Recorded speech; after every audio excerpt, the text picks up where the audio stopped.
Welcome to the Dropout Dude. Today I have an extraordinary guest with me. I wanted to take a moment and mention this that when I reached out to him, like I said, can you please have a podcast with me?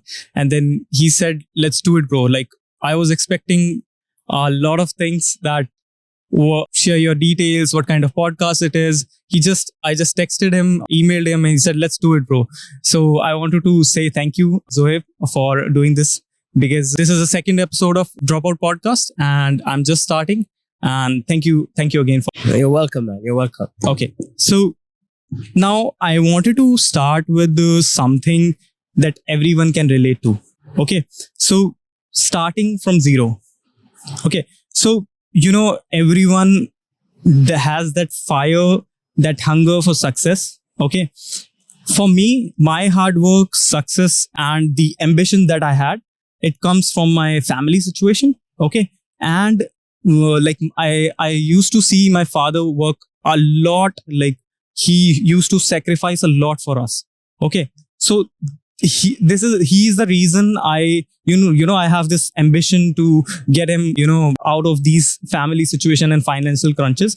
So I wanted to ask you that what is that one thing or something or person for you? Like for me, it's my father. So who is that person or something for you for this success and this drive? I wouldn't say that I have anyone in particular. Of course, we all look up to our parents for what they've done for us and what they've compromised on in their life and what they've sacrificed. But for me, I think the drive was more than anything would be that I never wanted to be in a situation where I had to think twice before making a decision and never wanting to have to ask anyone for anything. And I think that is what has kept me driven the way I am and the way I've been for the past couple of years. Okay. So you have been here in Dubai for like 20 years. 34 years. 34 years. Okay. Yeah. So 34 years. So I don't think like when you come here, you had this success and this money. You build it from zero. Not. You started from zero and then you build it up here. That's correct. A lot of people here, as for me, like they're hoping they come to Dubai and they hope for an overnight success, right? So what do you think about that? Like, what's your? There's no harm in wanting that, right? Everyone wants to get rich quick, and what I've seen in the past is that if you get rich quick, you also tend to fall down a lot quicker sometimes. May not be the case 100% every single time, but for a lot of people it does. When I started my journey initially, I did pretty well for myself. And I had also opened up a company back in 2008, just after the global economic crisis. So it was a kind of a strategic move that, okay, you know what? I understand the market segments are changing and now people are not buying anymore, but people are relocating a lot. So I decided to move into that segment. And then I started my company back in 2008 and I shut shop in less than 6 months because probably I saw success really quick too. And the biggest mistake I made over there was that I started business, but then I stopped doing the business. I became more of a manager or a team leader. And I was expecting that my team would do exactly what I was teaching them to do or exactly what I was doing. And that's where I made the biggest blunder, is that I should never stop my own business. I should continue that. And that is why I shut shop that quick. And it took me from 2008 until today, 2 years ago, to start my company again. So you had to, you started your first business and then you get the learning, and then you now from 2 years, all these learning of 20 years, you're starting again with the learnings you have. Correct. So what is the one thing that you'll say to the people who have you're thinking of starting a business or doing the business? What is the one learning you can, advice you can give them? Start the business from scratch. Start from the ground up. I mean, if you know everything about the business, how to make a contract, how to sit and make sure that you upload it to Ijari, for instance, or how to check the last transactions, many things. I know people come here thinking that, what we show on social media is the Dubai dream and it's very easily achievable. For a few, yes, but not for the many. So as long as you know everything from the ground up, you've learned from the bottom to the top, that is when you go and start a business, because this way no one can take you for a ride. So a lot of people don't tend to do that. They come, they make a couple of off-plan sales. They think they understand the game, and then they start their companies. But 90% of these people end up shutting their shop the way I did back in 2008 because they don't know the insides of it. Yeah, exactly. So like, as you are from real estate, okay, so I will ask you, like, from real estate perspective, okay, what is the first step, let's say, anyone should take if they are here in Dubai, they are new and they're just starting their real estate career? First, just do a research on the areas all over Dubai. So then you'll have comparables of which area is better than which another area and why. Also, same time, start from scratch. By that, I mean, start from doing rentals, maybe. Because let's say you start with off plan and tomorrow your clients' apartments get ready and you're going to have to rent them out, but you don't know how to do that. So that's going to leave a bad taste in your investor's mouth, because you know what? He bought with you thinking that you can handle everything. After you do rentals, then you learn the resale market, which is the secondary market, where there's a lot more legwork, but it's also easy, quick money, in my opinion. Similarly to rentals. Once you've done all of this, then you get into the off-plan game, because then you know everything about the industry. And that is when you will be able to say that, you know what, you've achieved something and now you can take on the next step. Okay, so as for a novice, like I'm just learning, can you you mentioned off plan, can you explain off plan, what it is, and what do you mean by that? Off plan is the most popular segment of the real estate market here in Dubai, which means trying to sell a product that does not exist. It's about either selling the dream or selling the vision that if you purchase something that's non-existent today at a particular price point, hopefully looking at what's happening in the market, looking at various factors, all the USPs around, the builder, the developer themselves, and the product category is what you're going to be able to achieve after 3 years. Because if you buy something that's ready today, let's say you're an investor, you start collecting rental income from today. But if you buy something that's off plan, so the price needs to be offset from the price of a regular property which is ready today. So that difference, you may not make as rental income over the next 3 years, but you'll make the profit a lot more than the rental income for once it gets ready. Does that make sense? Yeah, it does. It totally does. Like selling something that is not ready yet, but you know that they have it's Dubai. Like people deliver what they are saying. Not all of them, but most of them, yes. Some of them, yes. But you take chance. Of course. That's what we call no risk, no reward, right? Let's say you said start from scratch. So this Dubai, it's a very competitive market. Like everyone is here to drag everyone out, like just going to go to the top. So how someone can build a client base, like if they are starting from scratch, how in this competitive market, like how can they build this? There's various ways you could do. It depends on your individual drive. I tell people, some of your biggest clients sit in your telephone directory, which is something which not a lot of people want to dive into because maybe they are shy or they're afraid or whatever. But at the end of the day, all you got to do is make a couple of calls and just inform people what you do. Social media has made it so easy for us today. Before that, we did not have social media. So what we used to do was we used to go to networking events. You can find them all online. There's crypto events happening. There's exhibitions happening. People don't go to trade fairs. Go to trade fairs and distribute your business card. You never know who you might have connected with would probably say, you know what, I have somebody who was actually looking to buy a house in Dubai, and this guy came and spent 20 minutes with me at, I don't know, Arab travel market or Gulf food market. And he gave me his business card. You know what, let me call him and see if I can connect my client with him. And who knows, he might just end up buying a house. There's crypto events happening all the time. Crypto's on a bull run. You can do that. Blow up social media, just keep doing the same thing every single day. And I think these 3-4 points would do great. Plus, another thing what people don't do is security guards, watchmans in buildings, valets of buildings or hotels. These guys have some of the biggest clients' numbers in their pockets. They come to Dubai, they rent some fancy cars, or they even live in a hotel, just like this one, which is Haptur, right? They probably have a Lamborghini or a Ferrari or a Mercedes or a Maybach parked in the basement. You think they come down, give the valet card and wait for their car to come? No. They call the guy, they say, bro, I'm coming down in 5 minutes. Make sure my car's at the door. This guy does it because he knows he's taken care of every time exceptionally well. Because the guy who called him to say, bring the car takes care of him very well. So his car stays very close to the entrance. These are the kind of people who you want to get connected to using these resources and start building your client base. So basically, whoever is starting from scratch, it's obvious they will not invest too much money. They are starting from scratch. Okay. So the first is networking. Do networking as much as you can, because I can see here, I have been here in Dubai for a year. Okay. And I saw a lot of events happening.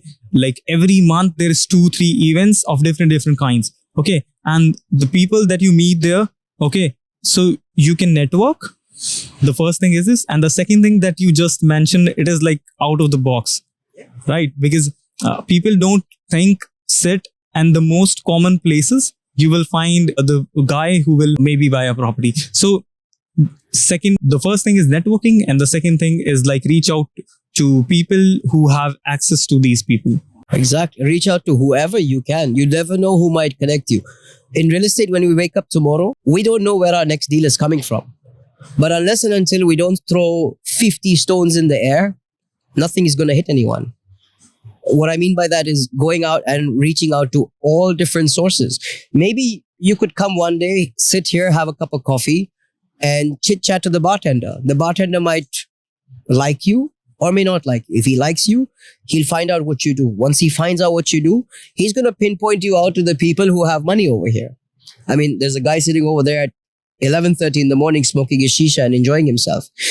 He's definitely not a guy who doesn't have money, right? I mean, everyone wants to live that lifestyle, but that guy probably has money. And you know what? If you made friends with the bartender here, he would somehow probably connect you with that guy, or even let you know that this guy shows up here every morning 11:30. You know what? Make sure you're here. You never know. He might just pass by and I could connect you with him. There's so many ways to doing it. Like you were having a drink over there and you're just sitting right next to him, and then you start talking. Yeah, exactly. Yeah, exactly. You could go to a bar and the bartender becomes your friend, and you could connect him. He would connect you with somebody. So the first skill that you told, like, come to the skill. Okay. So let's say someone is starting, okay, scratch. So what is the one skill that they must master to get the success, like get ahead of a lot of people? Become a people's person. People need to start liking you if they want to help you out. If they don't like you, know what's going to help you out. So go out there, meet people with a smile, ask them about themselves. Don't just start running and selling product. Don't just start sitting at the counter and say, hey, you know what? I get 5% commission here. You should work together. No. Ask him how his day was. Ask him what he does. Ask him what he does in the evenings. Ask him about his family. You know what? Get him something while you're visiting him. Like I used to back in the day, take over buildings to rent them out in COVID by making the security guard that sits at the reception my best friend. I'd visit him every Friday with a box of biryani. Every second, third day, I'd pass by the building. I'd go give him a cola without asking for anything in return. 1 week later, 2 weeks later, he'll automatically start telling you, you're an agent, right? Like, yeah. Oh, by the way, this apartment got empty. Let's rent it out together. Phew. It's as simple as that. These small things you get people. It is just the small things people don't understand. They complicate things too much. Yeah. And what I think is, like, as you said, people person, like I can only think of when I reached out to then you just, okay, let's do it, bro. So this, I can see that this humility, that these ground up, I can see that. Okay. And this is every, realtor, because what I think is, like, if a person is buying a property, okay, it is very personal to them. Like it's a very big investment and it's very personal. So you have to get personal with them to, they have to trust you. Okay. And they have to like you to buy something, right? Because no one will buy. I will never buy as a person, okay, from a person who I don't like. Exactly. I mean, when you go shopping, you go with your friends, right? You want to buy a car and you talk to the salesman, but if he's rude to you, you're going to make it a point that you will buy a car from that showroom, but not from this guy. So people like to buy with friends. The second you become a friend of your client, you're sorted. Yeah, exactly. So I see that you have started. You mentioned 2 years back you started your OBNB. Or the full name is Bull and Bear Properties. Bull Yeah. and Bear Properties. Okay, so 2 years. What is the hardest decision you had to take, and how did it shape your company when you take that decision? What is one decision that? I think we don't take one hard decision and that shapes the company. I think as the agency owner and a partner to my wife who runs the business with me, we make tough decisions every day and we learn something new every day. And these are things that help us shape the company over a period of time. When we started first, 80% of my office was my studio and 20% of the office space, which generates the most income, was my office. So that was a decision I had made in the past that, okay, you know what, maybe since I shoot a lot of content and I don't want to waste too much time driving around, I'll just build a studio in-house. But then eventually I realized that, you know what, that's not really going to work in the longer run as my team is growing. My team needs space. They need a nice looking office. So we decided to scrap the studio and then build the office in a way which is very attractive today. Clients love coming inside. This is just one of the decisions. I mean, we make hard decisions like this every day. We let people go because they're not working. Maybe we have to take some strong calls in terms of how we take action on developers, for instance, like how sometimes we choose to not work with certain developers. It's a tough decision. It's loss of revenue because a certain client wanted a certain type of product. But at the end of the day, ethically, it doesn't make sense for us to just sell that product for the sake of selling. So that's another hard decision. So, I mean, we don't take just one decision to shape everything. I think you take a decision every other day or every single day to bring your company to a place where you want it to reach. Yeah. So basically, like you are taking hard decisions every day. But the point is, people keep holding to one thing, okay, and they think that you holding this thing, and they will one day make something out of it. But you have to understand that you have to let something go to get something good. So you have to think ahead. You have to think long term, because as I mentioned before, that people here are trying to make quick money, and quick money never stays. Like it'll come one year, then you'll fall back down. Right. So that's what I think. Okay. So what is the one thing, like being a realtor in Dubai? What is the one thing people, don't talk about, being a realtor usually happens to you? Don't talk about. One thing that people don't talk about being a realtor. And no one tells that being a realtor, like they never mention this. The one thing that no one talks about being a realtor, which is really tough. Because I think here everyone just starts with a realtor, like they just get directly into properties. So what is the one thing, the hardest thing you have to think about before getting into real estate? You have to wake up every day as if that day you're going to make $1 million. Regardless of knowing where the next deal is coming from, you have to literally wake up every single morning thinking that you're going to make $1 million today. It's like you are one deal away from your million-dirham. Yeah. Okay. So let's come to the deal. What was the deal for you that completely changed your day, your life, your success? So what is the one deal that you can remember? I'm sure that you had many, but the one deal that completely changed your perspective and your success. It was more to do back in 2021. One of my really, really close high school friends reached out to me. We had lost base with each other because he had gone ahead with his life. I had gone ahead with my life. And every month, once or twice, he'd message me on my videos. Say, hey, bro, what's this? And I'd tell him the price, which would be probably 25, 30 million. And he'd say, oh, too expensive.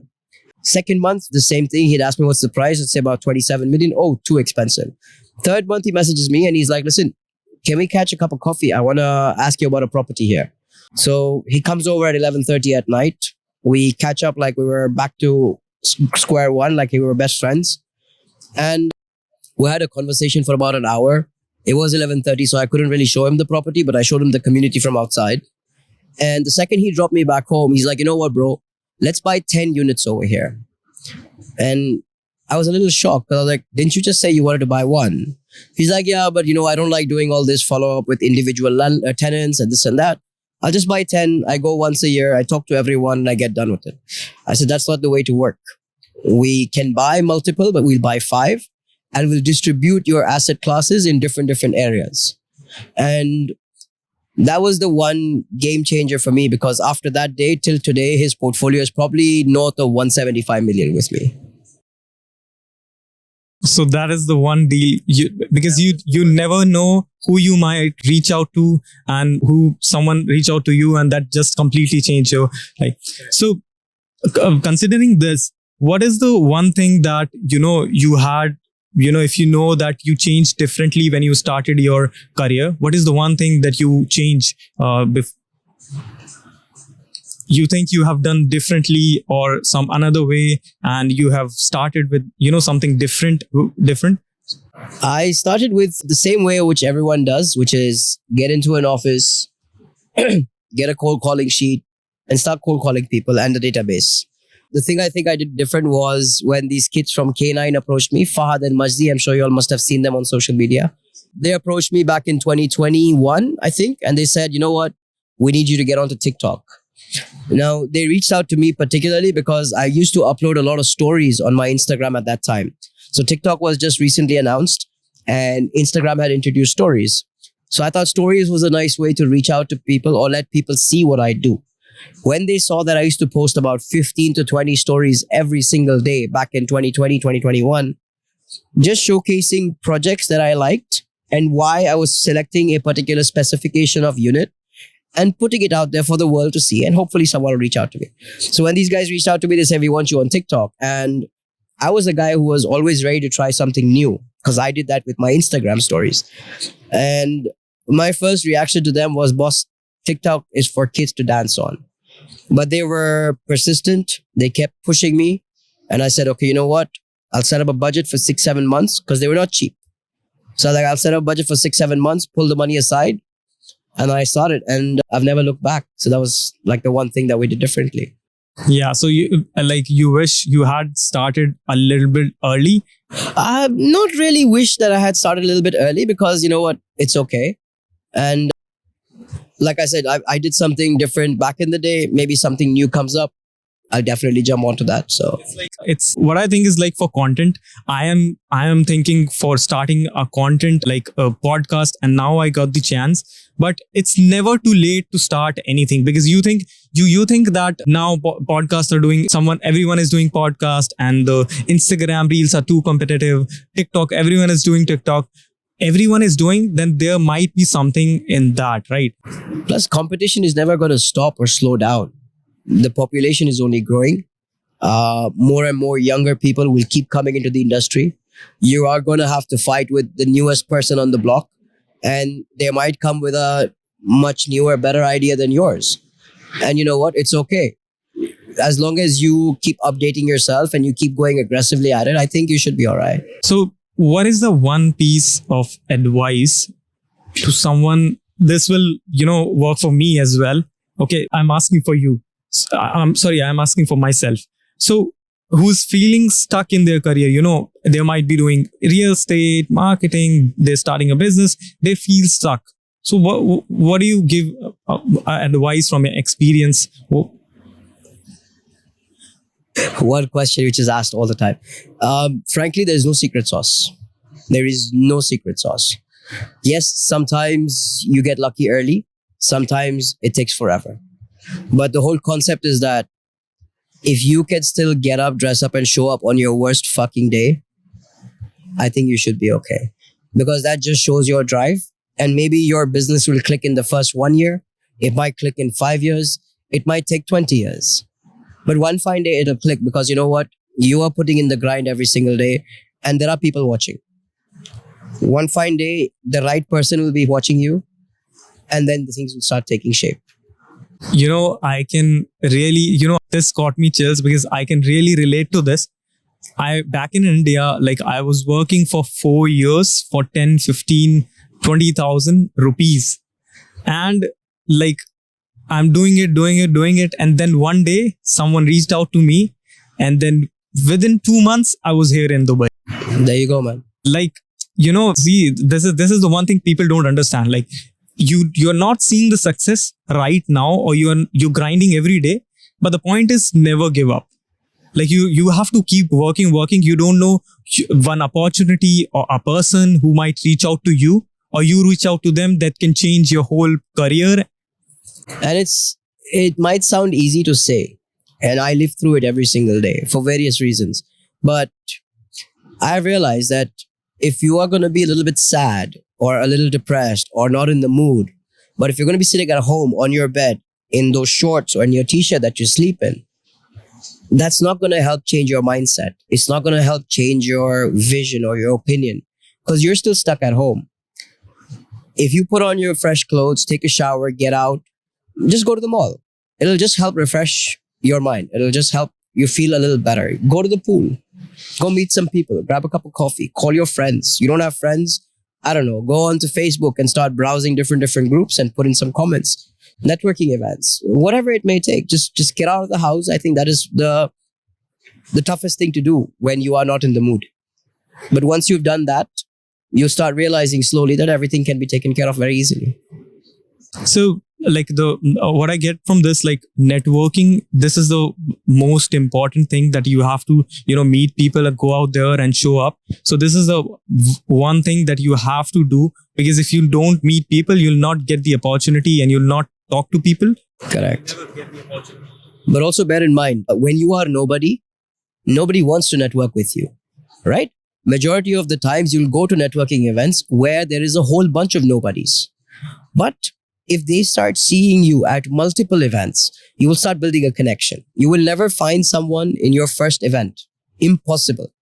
You're going to have to go to events vigorously again and again and again and again and again and again till you start making connections with that circle.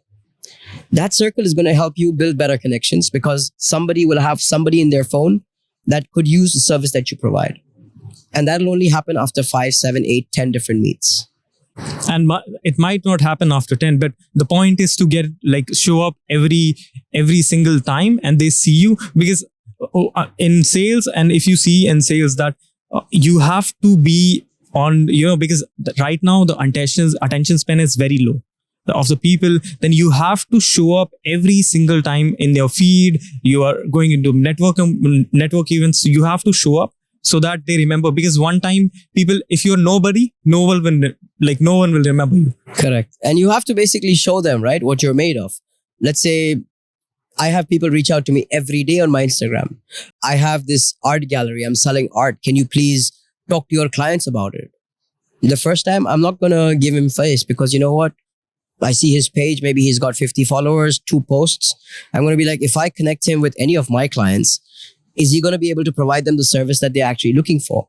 People from the crypto industry reach out to me every day. They're like, oh, we have this crypto service. Bring your clients. We'll convert the crypto and this and that. I said, okay, fine, but you don't really have a standing. People come to me because of the standing they see that I hold in the market. If I have to connect them with someone who does, let's say, the crypto industry, I want to make sure that you have a similar standing and you can deliver the product that you're promising, because they are coming to you on my word. They are taking your service because I am telling them to. But if you can't deliver, the next time I recommend somebody to them, they're not going to use my service anymore. So that's also a hit on my reputation, and all that matters a lot. That is why you have to keep showing up every day and show people what you're capable of. So how do you balance ambition, staying with ground and humble? How do you balance this humble? And because I see once anyone got, a little bit of success, then, they just start thinking, now I'm top of, everyone. So how do you balance that? A lot of people would disagree with you, thinking that I'm humble, but thank you for that. I don't know, man. I just try to keep my foot on the ground. I wouldn't like to meet with someone who's too egoistic and all about himself. Yes, I see a lot of people on social media. They come in and all their reels are like, hey, I am the shit. Hey, I am going to do this. Hey, I'm going to open up a big agency. I'm going to be the biggest in Dubai. I'm going to be the best in the industry. That's great. But no one really wants to hear that. You do it and you show it. Fantastic. Good on you. You've done it. there's no need, in my opinion, to go out and keep saying that, oh, we're going to build the biggest agency and we're going to be the best agents in the market and all that jazz. Because you know what? That's great. Your motivation is amazing. You're hyping up your team. That's great. But hey, motivation only lasts for a short while. Motivation can die out so fast you wouldn't even know what hit you. And all those factors are very, very important. So I just try to keep my feet on the ground. That's it. Like the point is, motivation only lasts for few months, and then you have to at some time you'll feel like just give up, right? But the point is to keep doing the same thing. Yeah, that's it. So like if someone is moving here to Dubai, I see like this is a very competitive market, and so what do you think is like which place or real estate and where is the biggest opportunity is, like according to you? Opportunity can be everywhere and anywhere. Not necessarily has to be in real estate. Yes, real estate is great. The reason why I'm so driven in what I do is because I love meeting these kind of people. People who are way above my level. People who make a lot more money than I do, because their mindset is different. They think differently, they speak differently, they act differently. And that comes after reaching a certain place in life. I do this on the daily because I want to reach there. And I enjoy the company of these kind of people. So maybe people can try out real estate if this is something that works for them. People can try out various different industries. People can go into network marketing. People can go into, I don't know, there's a new guy on the block who does podcasts. And he did a smart thing as well. He connected with some of the biggest people in the real estate industry, started making controversial podcasts, and that started blowing up. So you never know where you might find that opportunity. Yeah, so as the same thing last we discussed, like you never know who you might meet and who you might connect with that can just change your life. Okay, so the last question, I wanted to discuss, like, what is the one piece of advice you give to someone who is, dreaming it to make it big in Dubai? What is the one, on top of your head? I'm sure you have a lot, but what is the one thing that you have to mention? Good things take time. Yeah, definitely. Like I can agree to that. Good things take time. And a lot of effort. So as for me, I wanted to ask you personally, like, so I'm just starting my podcast, and for you have been a content creator for like, I think back from 2018. 18, yeah. 18. And you just, recently like blowing up. And so that no one know that you have put in work from 2018, like 5-6 years, and now you are blowing up. So I wanted to ask, so is this the consistency is the key, or is there might some other elements as well? Consistency plays a major role, and this is where a lot of people, at least in my industry, give up, because I understand we're all human beings. We have feelings. There are days we are down, there are days we are up and we are flying. But one guy, so there's a guy who trains me when it comes to speaking in public. And I was invited for a 10X seminar in the US just this year in March. And I was speaking in front of about 1,500 people representing Dubai real estate. And the other speakers were representing US real estate. So this guy who trains me, he came to my office one day, and we used to train every evening after working hours. So 8 p.m. onwards until like 10, 11 o'clock at night, just to be able to speak in front of an audience with confidence. And he came one day, and we had this little whiteboard in the office, and he came and wrote CEOT. And I asked him what it was, and he didn't want to tell me. He's like, no, I'm going to leave it there for a day. I'll see you tomorrow evening and I'll tell you what it is. And then the whole team came into the office next morning, because my training was at 8, 9 o'clock in the evening again. They came into the office and everyone's like, "Bhai, what the hell is this?" And I was like, even I don't know, you know what? I'm also waiting to find out. So the guy comes back in the evening and he's like, "Did you figure out what this is?" I said, CEO means Chief Executive Officer or Chief Executive Officer. And he's like, "No, this stands for consistent effort over time." And I said,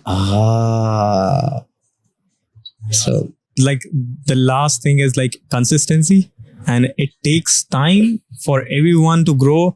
But someone might, you see that someone did it in 1 year, but that's not your case. Like you might get in 2 years, 3 years, 4 years, but that consistent. It's different for everyone. It depends also on your grind. And they also say that luck plays a little bit of a role in it. So if you are showing up every day at the right places, meeting the right people, eventually you're going to click it probably less than a year. I know some agents who have come into the market and smashed it within 6 months, and they're doing really well for themselves.